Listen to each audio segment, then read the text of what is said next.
John, appreciate it. Thank you. Okay, so it is election day, and many of you might be waiting until today to get those votes in. So if you are heading to the polls, what do you need to know? Fox 13's Dan Griffin live in Tacoma near a ballot box with what to keep in mind as you get ready to vote. Hey, Dan, good morning.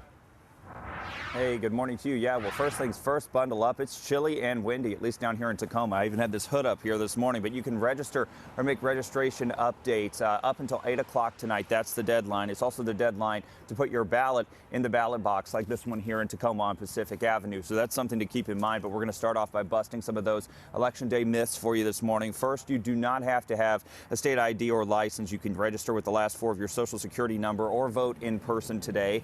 Valid forms of ID also include a current utility bill, bank statement, or other government document showing name and address. And second, in Washington state, lawmakers also restored voting rights to people who have been released from prison after committing felonies. Now, this isn't a small election day. In this midterm election, there are 140 races at the state and federal level, 10 congressional races, and 123 legislative seats in all. There are more than 460 races at the county level. As for actual ballots, where are we so far? Well, as of last check, Secretary of State's office says that nearly 37% of ballots have been returned in King County and only 36% have been returned in Pierce County. So how can you get to the polls today? Well, you can get a discount ride if you need it. Lyft and Uber are helping to get people to the polls during voting hours. Lyft says riders can use the code VOTE22 for up to $10 off a ride. Uber is also helping to support free rides for poll workers. So we have a full guide of everything that you need to know on fox13seattle.com, and make sure that you get out there and vote today. And again, bundle up. It is windy and cold. We are live in Tacoma. Dan Griffin, Fox 13 News.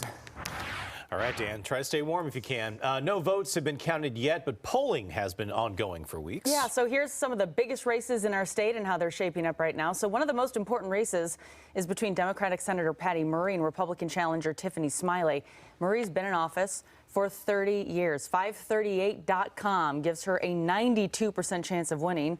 Their polling average has her up nearly 5 points on Smiley. Other polls have Smiley actually doing much better.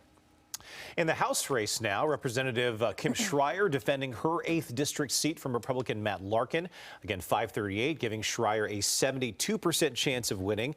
But polling done by RMG Research earlier this year found that 47% of people would vote for Schreier and 43% would vote for Larkin. 8% said that they weren't sure. In the last couple of weeks as well, things have gotten very tight in this race, and many political experts say it's a true toss-up to decide who will win this race. And we will soon have our first non-Republican Secretary of State in decades. Republicans have held that seat for the past 58 years, but this time they are not even on the ballot. Democrat Steve Hobbs was appointed to the position last year when Republican Kim Wyman resigned to work for the Biden administration. He is facing off against nonpartisan candidate Julie Anderson, a Pierce County auditor. We have a ton more races to break down, though. We've put together a voter guide. Everything you need to know before you fill out your ballot. You can find that over on fox13seattle.com. That being said, our newsroom is prepping to bring you comprehensive election coverage all day today. It starts at 4 this afternoon with nonstop national election coverage over on Fox 13 Plus. That's Comcast Channel 110.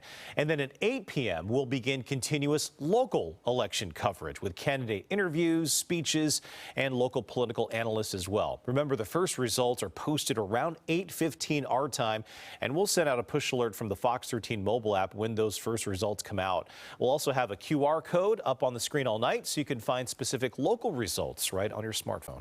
Well, new